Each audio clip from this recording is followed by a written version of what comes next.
The demo gods are mad. Let's see. First, next meeting, we have Boeing coming to present. There will probably be food, probably pizza. Let's see, the career fair is also next Tuesday. I know the fact that Boeing, Rockwell Collins, Union Pacific, PricewaterhouseCoopers, and Workiva all are looking for people in computer security.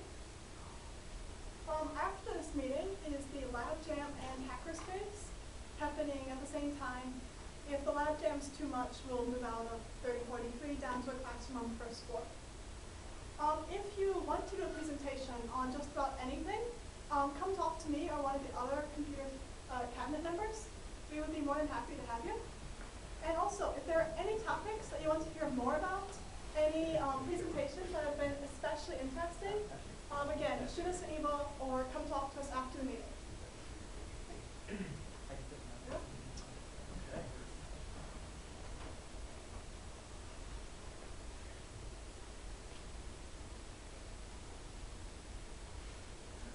What's up with that? No, I was literally working a second ago.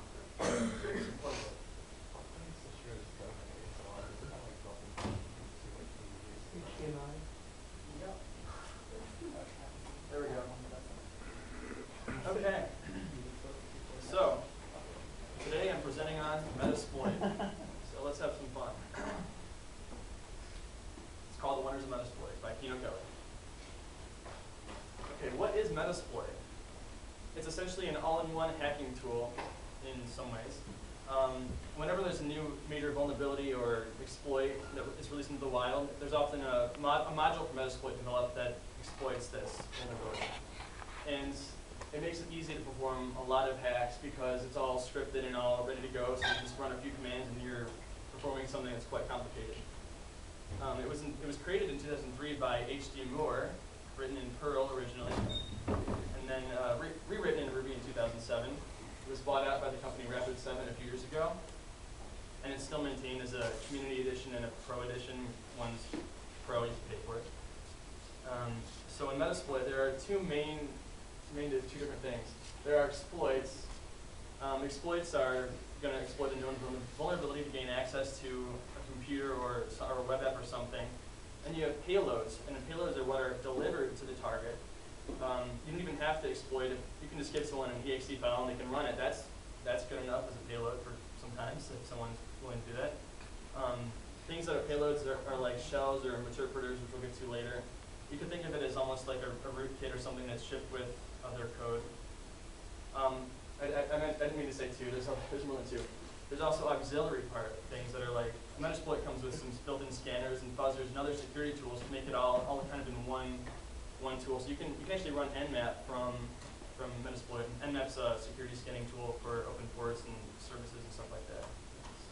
And also, Metasploit has built-in encoders, which we'll talk about in a later presentation with Grant here.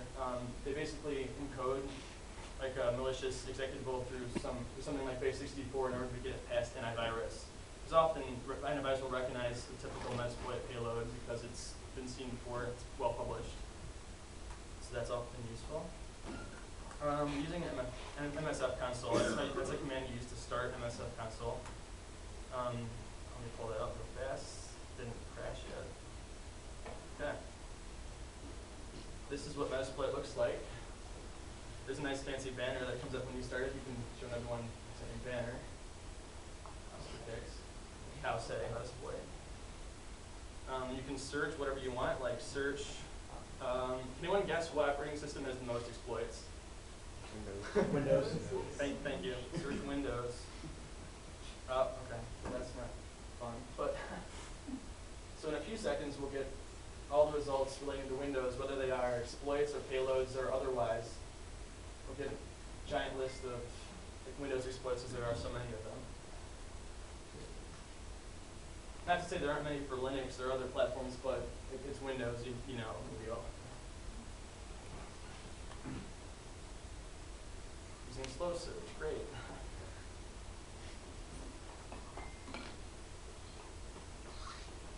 Well, anyway, you can search by the operating system, vendor, software, etc. You can type in PHP, Apache, anything like that, and you'll get results for it. And you can can also see all the exploits, payloads, and encoders if you want to by using similar commands like show. And there we go.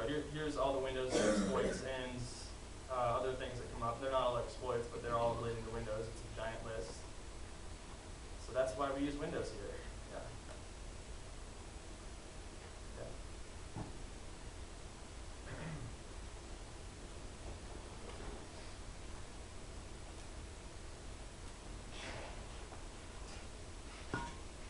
And to use an exploit or payload, you simply type use followed by the name of the command. We'll get there later in the demos. So the interpreter. Usually when you take a target system over, you have like a reverse shell or something to control it with. Usually just a shell is just you're typing commands straight into the other box. But an interpreter is like it's like a control room for your shell basically. It's enhanced. It gives you so many more options than just a basic shell. It's injected via DLL into memory, and it can't be traced because of that. So it's very, very sneaky. And there are so many scripts and commands you can run from interpreter that you can't do in a normal shell, such as persistence, which installs a backdoor on the system to say connect back to you every 60 seconds or something. Even after a reboot, the computer would connect back to your attacker system. You can also run something like duplicate to spawn a new process from the existing one, so you have even more sustainability in case someone tries to kill off the old one. And kill AV might be obvious, but it tries to kill off antivirus if possible. And there's also scripts that can try to elevate permissions using Windows exploits to gain administrator access. And yeah, it's magic. It's demo time. So this first demo, I'm actually going to do an Android exploit, which you don't see as much, but it's quite fun. So we're going to type use exploit, Android, browser. And this exploit actually uses a vulnerability in the Android browser before Android 4.2, where it allows you to run arbitrary JavaScript code from the browser, from any website, and just run arbitrary code using JavaScript. So it's pretty bad. And we can look at the info for this exploit, typing info. Gives us a description about how it works and what it does. And you can see all these, there's settings you have to fill out sometimes. If they're required, you can change it to your local address. But we look good right now, I think. This one's pretty straightforward, so we can just type exploit to start running it. Oh, right. What is my IP address?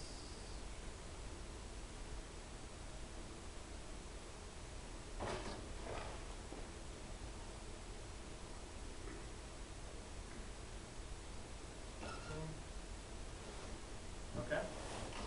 Now we're ready. So I was going to have this up on the screen, but the internet is being really slow. So I'm just going to go to it in the browser. And we'll see what happens up here when it starts to connect. You can use the doc cam if you want. Oh. Good idea. I'm guessing you press doc cam. Yeah.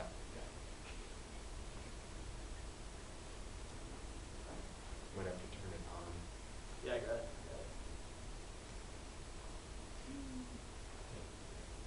I got to type in the address first. Yeah, I know, right? Would have been easier with the computer keyboard, but no. Didn't get that luxury, I guess.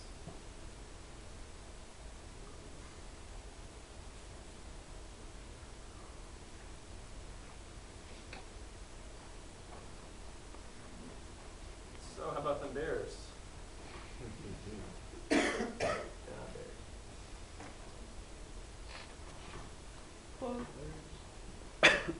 Okay, hopefully this works now. So much glare, but assuming I typed that right, that's not good. That's not good at all.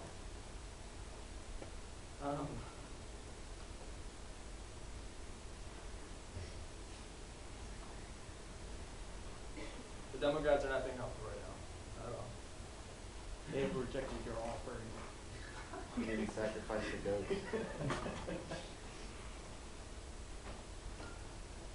That's weird.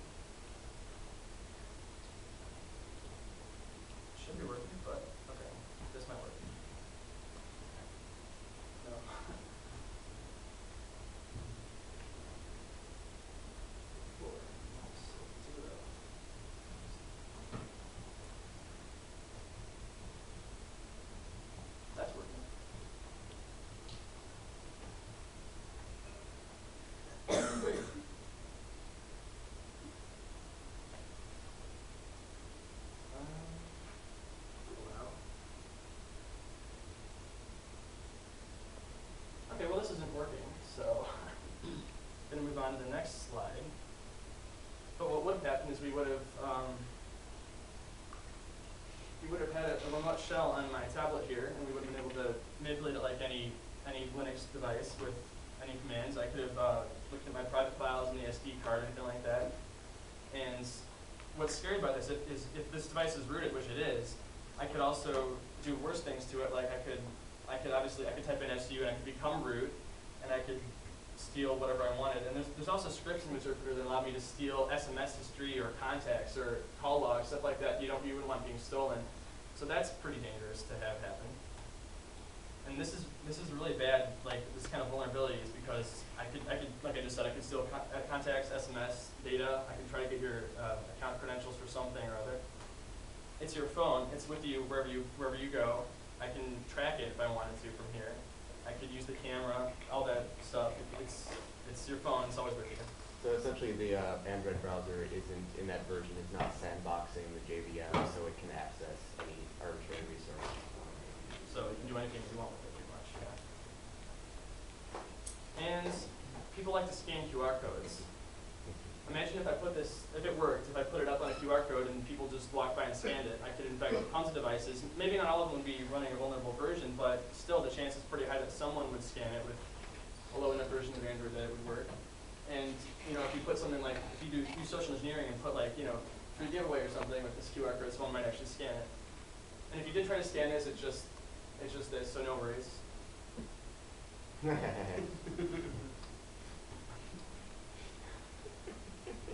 So that QR code was not harmful.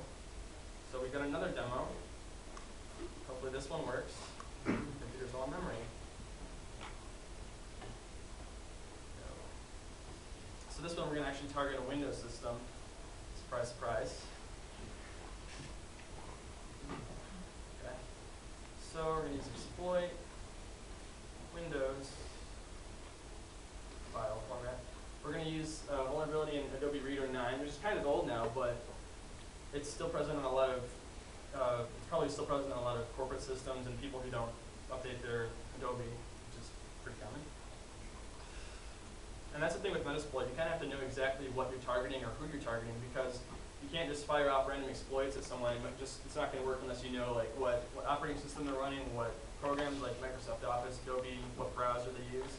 That's all important in knowing what exploits to use. Okay. No. Okay. So same as before, we can do show options to see what needs to be set. I already have a PDF that's one page, it's just blank, that I'm going to use for this, and I'm going to convert it into a malicious PDF. So for this, I'm going to set the in file name. I already downloaded this file, tests, to root test.pdf. And the output file name will be also test.pdf. Spelling. Okay, that should be all we need to do. It's all set. Yep. And if you notice here, there's, you can see the launch message here. This will come up later when the victim tries to run it. You can actually change that to whatever you want, but that one's pretty convincing, I guess, for someone. Okay, so we're all good. We need to now actually give it a payload. That was just an exploit to get into the target system. We actually have to give it a payload so we can continue on from there. So I'm going to use a very generic payload. It's going to be the Windows interpreter reverse shell TCP. Okay. TCP. This one also has options to configure. So set host.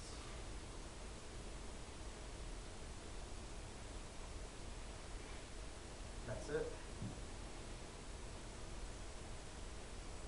So now it created a PDF with the backdoor exe, and that's going to be in the file in the Metasploit directory, my home folder. So this is the new PDF that it generated. And take this, and I'm going to put it in my my shared folder here, which goes to my other target system. But first we have to also start a listener, because this right now, it just made a PDF, and it just made what the PDF will do once it's exploited. But my system's not actually listening for anything, so I got to create a listener.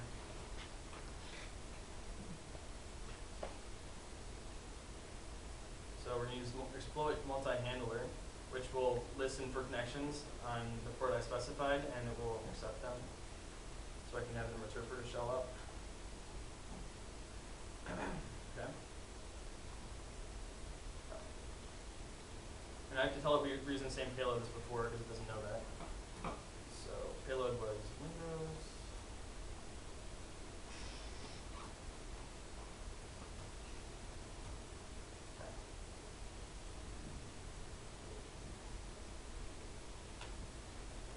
Okay.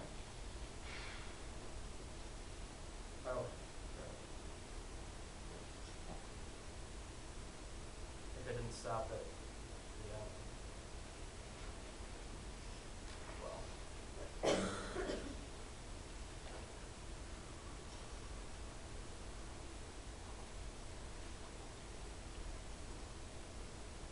Now this isn't good because it's not going to work because I messed it up because I used the same port as before without stopping that. But so what should happen is I can go into my other virtual machine over here, which is running Windows 8.1, and refresh this, and the new PDF shows up. When I run it, it asks for saving. So a user might just see this and be like, whatever, click save, I don't know.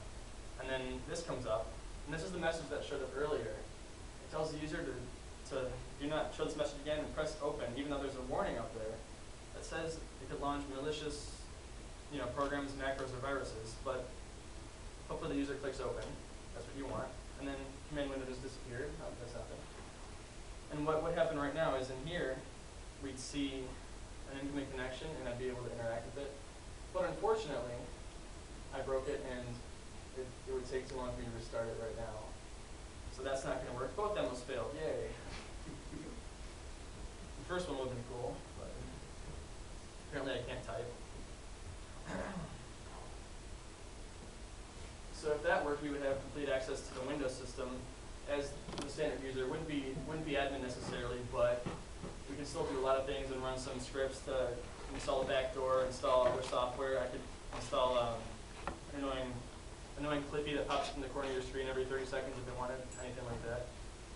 Because I forgot to mention earlier, Interpreter has upload and download functions, so I could say upload this file to the target computer or pull this file from the target computer. You can also steal password hashes and stuff like that. So if you want to try Metasploit, you can get it off the Rapid7 website. If you choose the community version, it's free. You can also check it out on GitHub. It's all open source. Great to look at if you're curious how it works. And it's also packaged with Kali Linux, the security testing distribution. And it apparently comes on Windows also, but I don't know if we want to run it on Windows.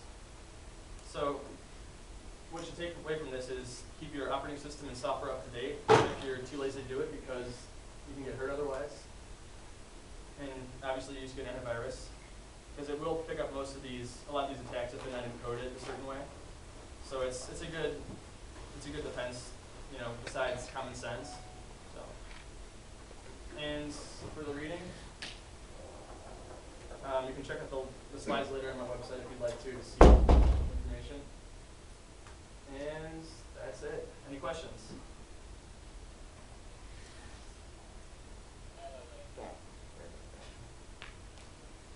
Yes. When this gets active, the system already been exploited from the target computer and some target used to exploit, or of course not going to do it, having to give that. I mean, you have to find out on your own, probably with like MNAP scanning or something, looking for exploits that are already, or things that are already there. I won't do it for you. Is that it? Okay. That's it.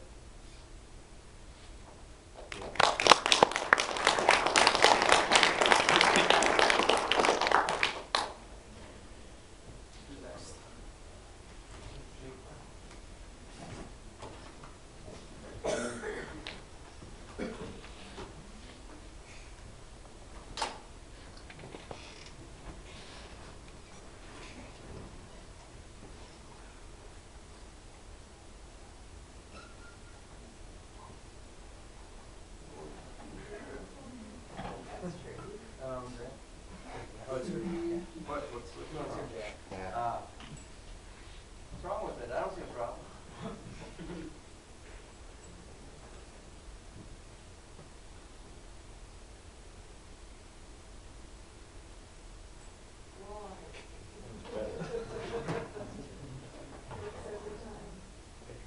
Did you try turning it off and turning it back on again?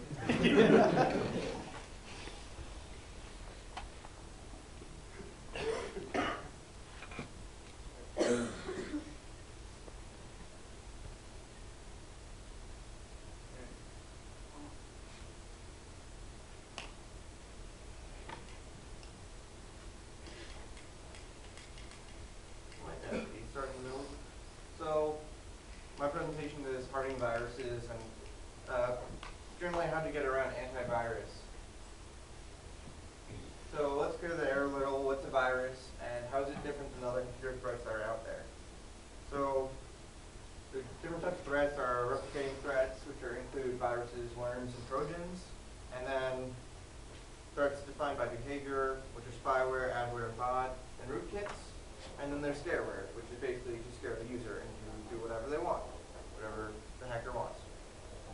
So basically a virus is something that the user launches with an effective program. Generally they have a low profile, so they don't trigger antivirus constantly.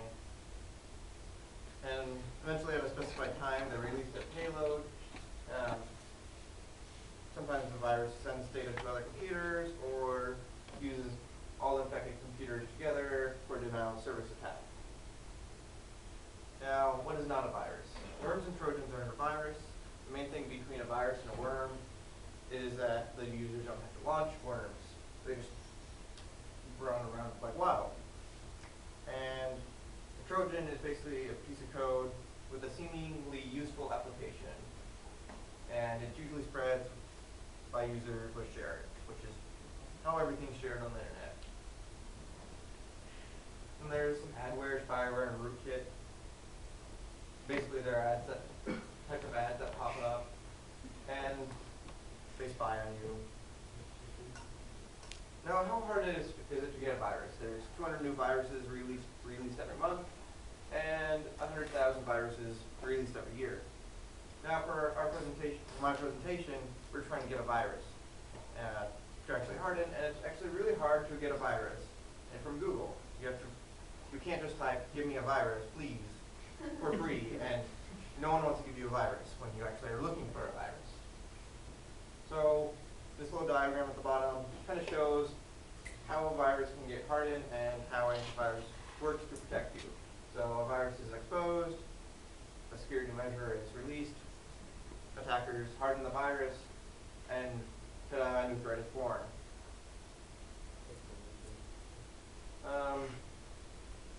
The first viruses that are seen was actually in ARPANET in the 1970s, and Elf Cloner, which actually hit an Apple computer. That was the first virus in the wild, and the wild means in the full internet that's not just defined on one computer, and it hasn't been seen by antivirus yet.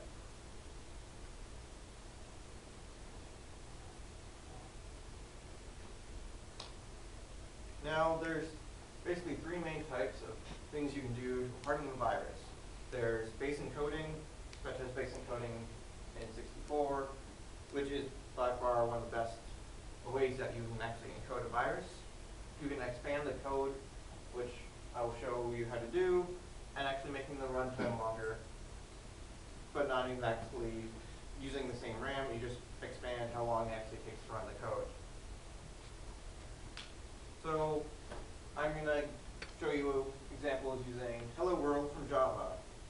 If you're going to actually find something that's wrong with Hello World, well, I'm not a programmer.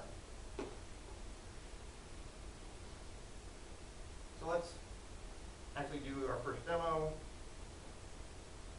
Whoops, wrong button.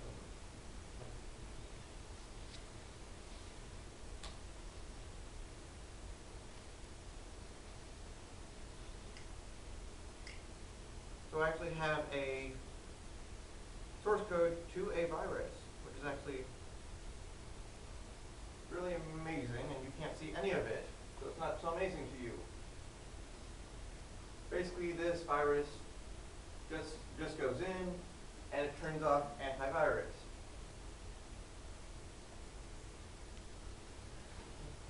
Disable security, and that's about all it does.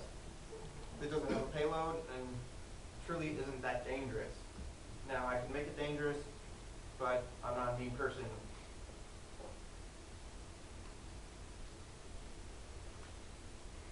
Now there's this website online that allows you to test viruses and see how dangerous they are and if antivirus software detects them. So let's run this through virustotal.com and see what we can do.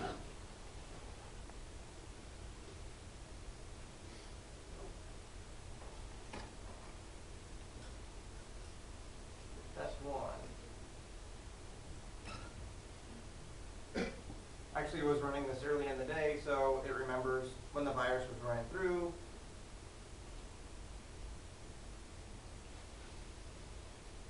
And this virus, with absolutely nothing I did to it, it was just the source code of the virus, it tested 55 antivirus scanners, and 30 of them did not catch this virus, or 30 of them caught this virus to be corrected. And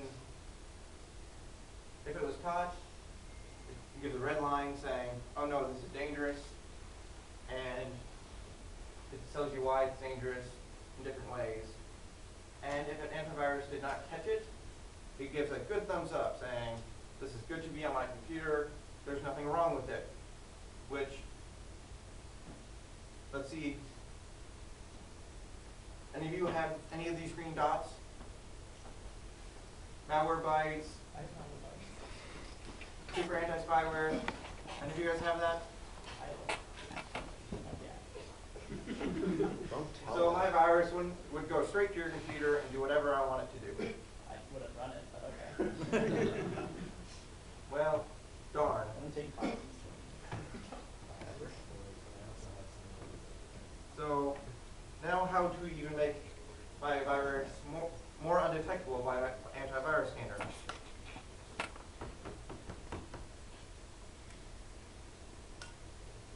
So this is Hello World. And a good way to make a virus undetectable is to base64 encode it. So this is base64 encoded.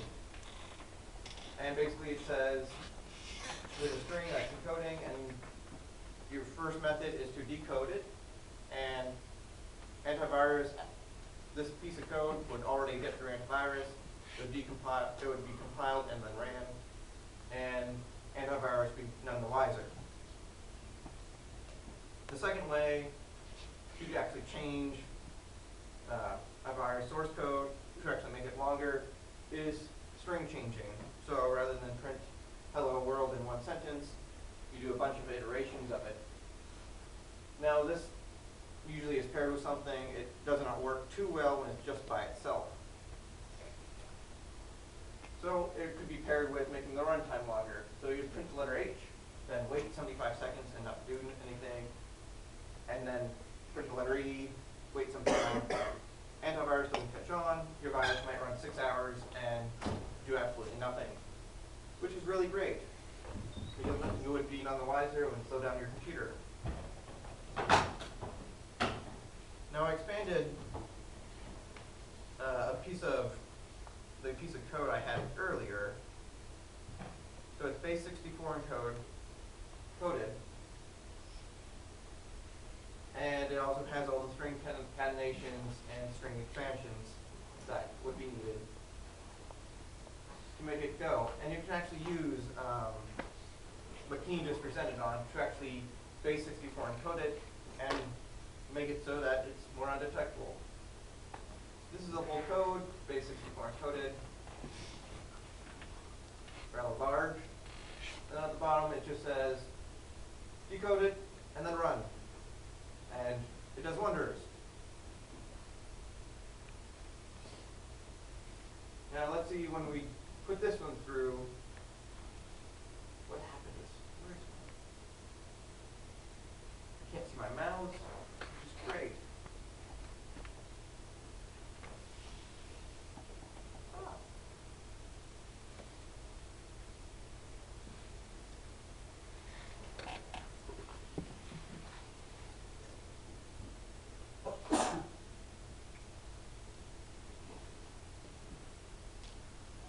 So now we're just waiting for the page to load because of internet here at Iowa State.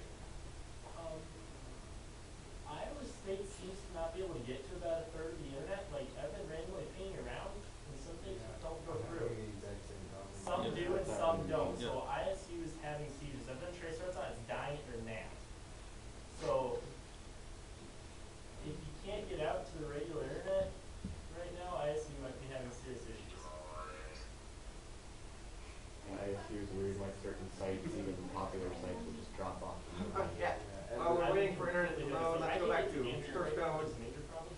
And the Slack chapter. Flag? Yeah, but I can ping through to bunch of random stuff, but. Someone requested that I bring up how it's encoded, so I can do that really easily.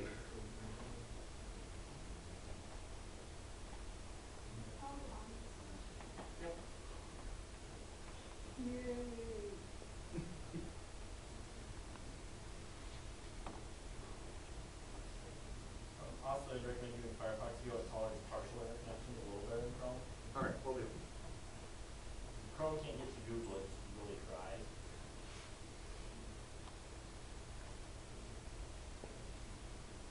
That's a worry. Yeah. Well, let's see.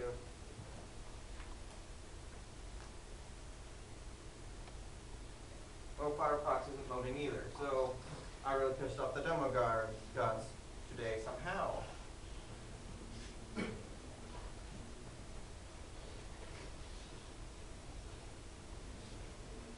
What would happen if I put this through virustotal.com? Only actually one antivirus caught it, and it was actually really amazing. And anybody have AVG? Because that was the one that caught it. So if you have a base 64 encoded virus, AVG catches at least mine. So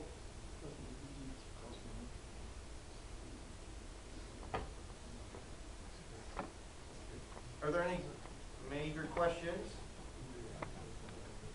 Shoot ahead. Okay, so if a good way to get around various virus protection software is to encode your program in base 64, then wouldn't you think that virus protection software companies would catch on, and then we'd have to pick another base like 128 or 512? Base 64 XOR with banana. So the fun thing with antivirus is they're actually really stupid. They're only composed of two parts, the scanner and evaluator. Now, the scanner just goes out and scans all your files and says, maybe this one's bad, maybe this one's not. And then there's the evaluator, which compares two files to a known database of things that are actually in like the zoo versus the wild. So if a file comes back and says it's actually in the zoo, we'll mark it as bad. Now, this file I just made actually is in the wild still. It's not caught by any antivirus software yet. So until it's caught by an antivirus software and put actually in the zoo, there's no way of catching it. Next question. Yep. If I go to virustotal.com and I upload my fancy virus that I've written that's going to exploit half the PCs in America and blah, blah, blah, and because it's in the wild, most of the virus protection softwares don't catch it, does VirusTotal say, hey, AVG, got a new virus for you, and then they catch it the next time? Maybe. Maybe. It's iffy. Because if I was VirusTotal, I think you could make a lot of money selling viruses to virus protection companies that way. You know, you keep a lot of money for yourself if you don't sell them. Well, there's they'd have to screen everything someone uploads, and a bunch of people be uploading Rickrolls and so you have to think that you can't really manually evaluate all of the files in the world and to look for viruses. Well, so what's the process by which new viruses are found by the antivirus company? People report them. Yeah, just reporting is users saying, hey, this doesn't work, and maybe an exploit comes out through Metasploit and says this is the main problem. Then antivirus comes in and say, okay, maybe this file is the problem, and marks it as bad. Well, what they have, malware companies have to do to find out how a lot of the new stuff works is actually reverse engineer it, or run it and try and figure out like piece by piece like how it works. Because some of them are very well obfuscated and very clever. So there's people who are paid very well to do that kind of thing. And like if I added another layer of security onto my piece of code, and base 64 encoded it, and then encoded it into yet another way, it would be a lot harder to tell what happened to it. code multiple times and get through every piece of antivirus software on the market.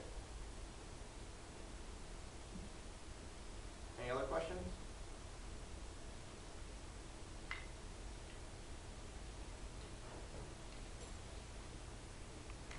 Good.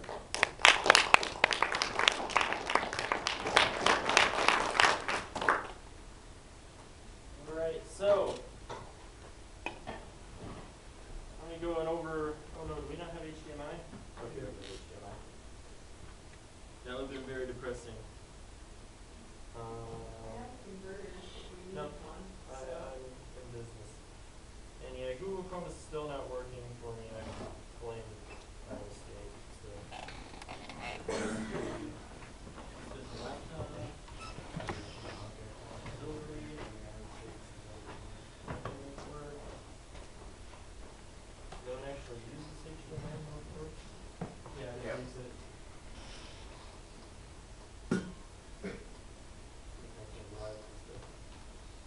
Or use VGA. There we go. Yay. The screen of black just use that. Oh, beautiful. Alright, so what we're going to be doing is we're going to be playing a game. This is a interactive one, because you guys were turning all of the other demos into interactive ones last week. I figured I might as well design this one interactive from the get-go. So I'm running an awesome pirate box. It's an open FTP server that anyone can connect to, anyone can upload, anyone can download to. In case you can't read that URL there, that's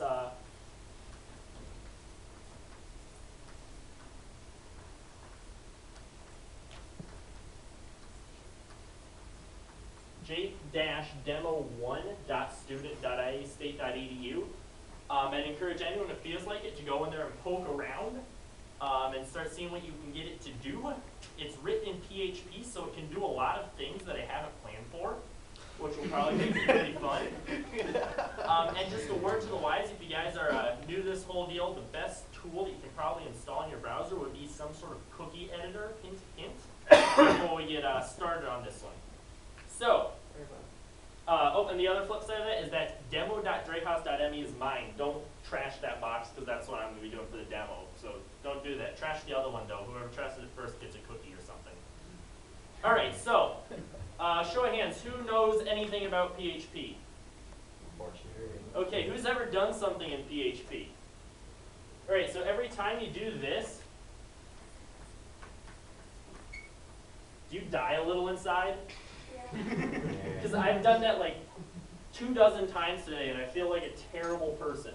So we all rag on PHP because it's terrible, but the fact is that the nature of how you get a PHP-built web app makes it extremely vulnerable to certain type of things. In case you're not familiar with it, you literally put your PHP code in line of your HTML documents, change the extension to PHP, and your web server will just start executing code out of that. It's brilliant, especially if you're trying to convince someone else's web server to execute your code.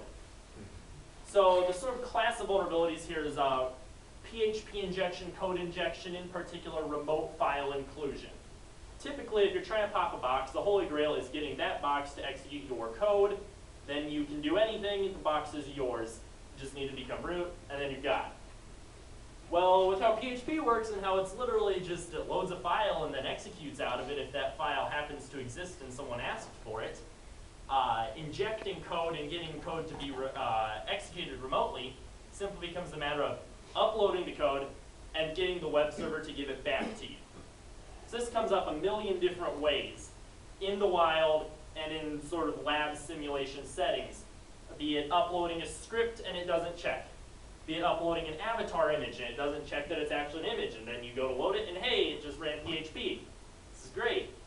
And then there's some other more slightly clever ones stemming from failure to sanitize user inputs. Maybe someone can just ask for some weird web page, it'll start going up directory trees and down directory trees and then load your PHP. So, and I will say, by the way, this is not some contrived example. This actually happened. Western Digital did this exact vulnerability, and it got found this summer, and someone totally trashed their stuff with it, and it's hilarious. So, in order to get started on this one, we're just going to go with some basic recon. All right, index.php. We know this is going to be good. So then we're going to start looking around, poking on this website, looking for something interactive. Obviously, there's a form. Forms are great. So if you start poking around in a form,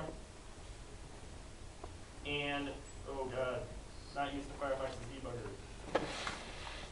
Just some radio buttons to submit, no real way, nothing looks sensitive there, just some little keywords. We could try mucking with those and see what the server does, but it might just barf. Didn't even really do anything. So, it's an FTP box. Let's FTP into it.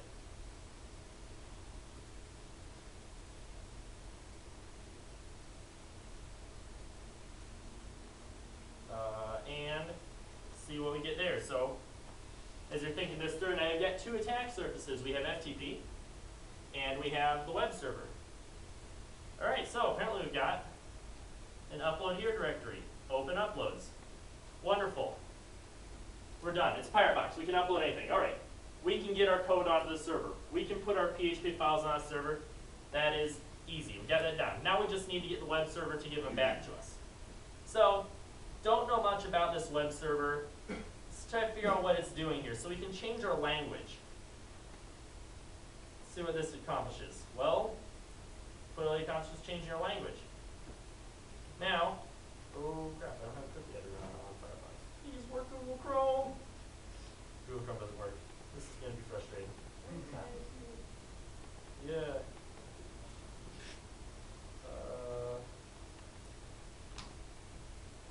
Wait, isn't that inside the ISU network too? Yes. I have a feeling that Chrome's trying to, like send all of my private data to Google and failing, so it's not letting me do anything relevant. Yeah, I find when I can't get to Google Chrome, it happens. Yeah. Does anyone know if Firefox can jack with cookies internally? I think you need to install Firebug or Grease Monkey.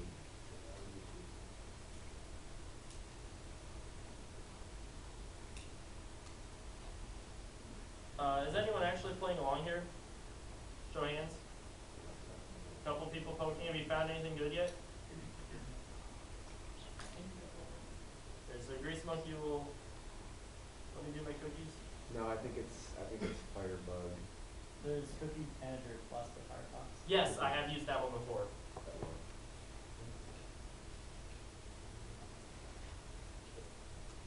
So I guess while I'm talking about cookies here, obviously that's the big spoiler alert. So everyone knows you're supposed to sanitize your input, because why can't you trust your users? Because they suck, because they're dumb, because they're trying to attack you. There's a lot of reasons why you shouldn't trust anything your user sends to you. So by now it's 2013, so everyone and their brother knows that when your user's sending stuff into a form, you sanitize it before it goes into SQL, so no one gets that wrong anymore these days, except they all still do. But that's about as far as most people normally go. They never think that, cookies, it's just something you set on their browser and their browser brings it back to you every time. That's how HTTP fakes having persistence. Well, no, you don't control cookies. Cookies are just any garbage that a user can send to you, and so they just should not be trusted at all. And the flaw here is that we are blindly trusting a cookie. So notice it's persistent. My language choice has persisted across the session there. It's not, obviously it's not just a get or a post parameter. Where's the cookie manager? Is it just a debugging thing? You have to have the developer console open to get to it? Oh, the cookie manager, if you go to tools. Yeah, it's under your tool. Sorry.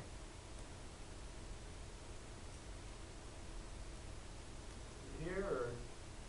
My Firefox is different. I know, this is the new Firefox. Add-ons. Oh god. Oh, add-ons? Actually, when you popped open a new tab, that's where it was. Popped open a new Yeah, tab. up in the, I just saw it, Cookie Managers at the bottom. Okay, oh boy. Yeah, before that. Yep, I know what I had open there, and I can't get to it now. Options. Oh wait, options? No.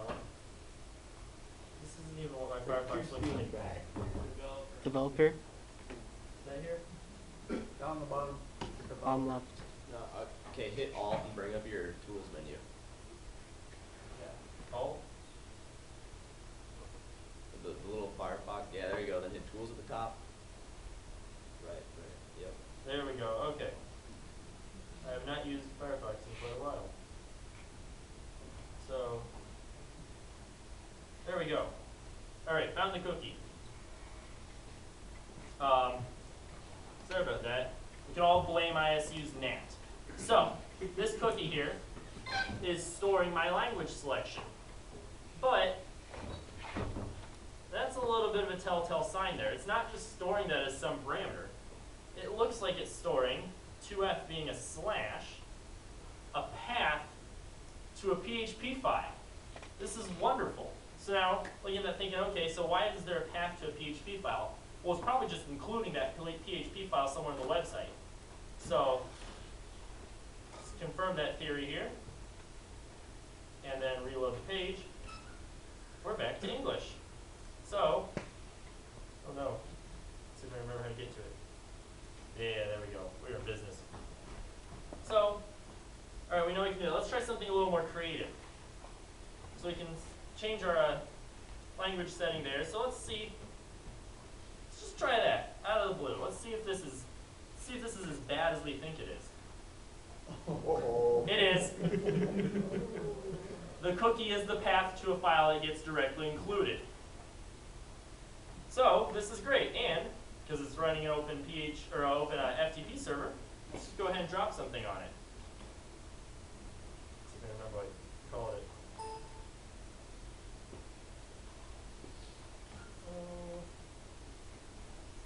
I think it's just nope. Well, we will just make one then.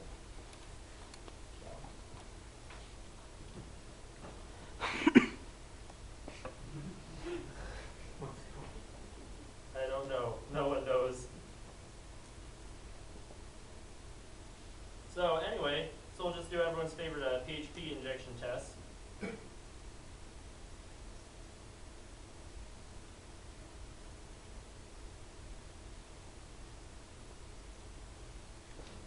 And see if this will get included.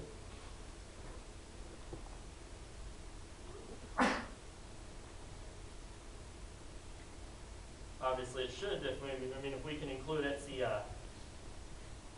password, we can probably include an arbitrary script. So we'll drop that off in there. Of course, now we need to find the path. So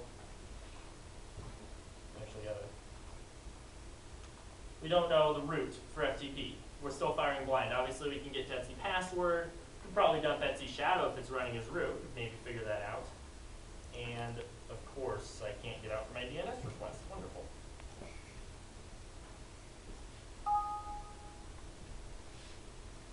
Yes, Windows has a command line FTP client. Thank God. So we're Figuring out how to use it. Exit. Exit or Control D. I even tried Alt F4. It's exit. Yeah. Exit? Yeah. All right. Well, we know it's running VSFTPD. Does anyone happen to know where VSFTPD's configuration file is sitting? Right there. So let's see what VSFTPD's root directory is.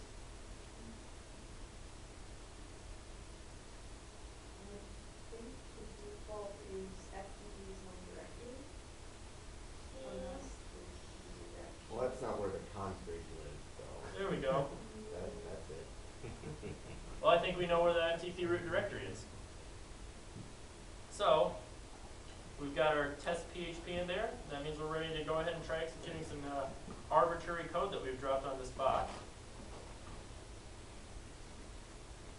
And while I'm here, has anyone made it any far on their own, playing along?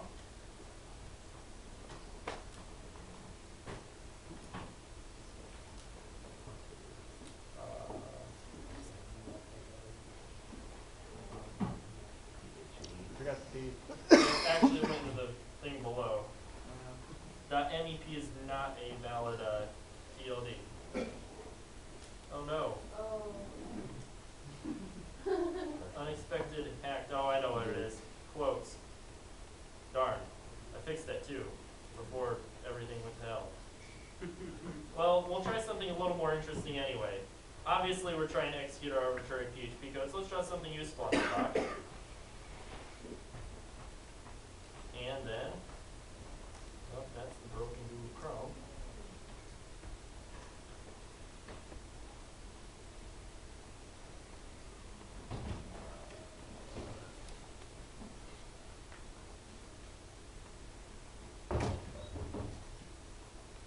And let's drop a shell on that. So it's safe to say right now this box is mine. I have arbitrary command execution. I have a file browser. Let's poke around on this box a little bit, get to know it. Looks like a pretty vanilla install. It's actually OpenSUSE. So you know we've got a file browser. Let's go see. Let's see if we're running as root. Quick and easy way to find that is let's try to download Etsy Shadow.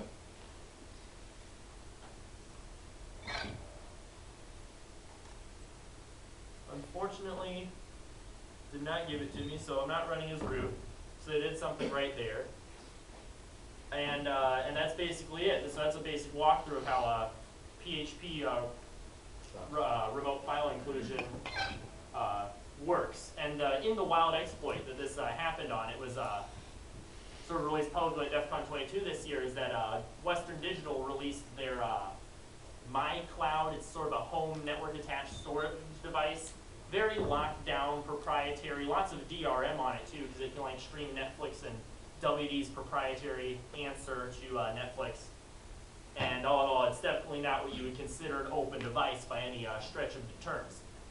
Well, they did this exact same mistake. They had a cookie that set your language, and that language identifier was embedded directly into a path to a PHP include that set a bunch of parameters. In fact, just like this one.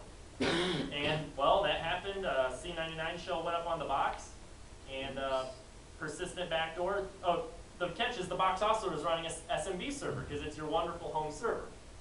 So PHP goes up on the Samba server. PHP gets included to the web page. Box is yours. As a bonus, there was only one account on that device, root.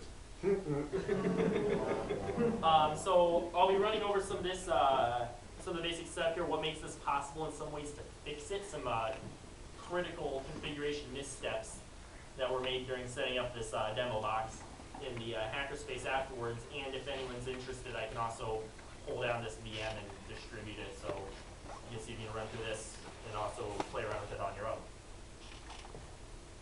But until next time, that's why you shouldn't use PHP.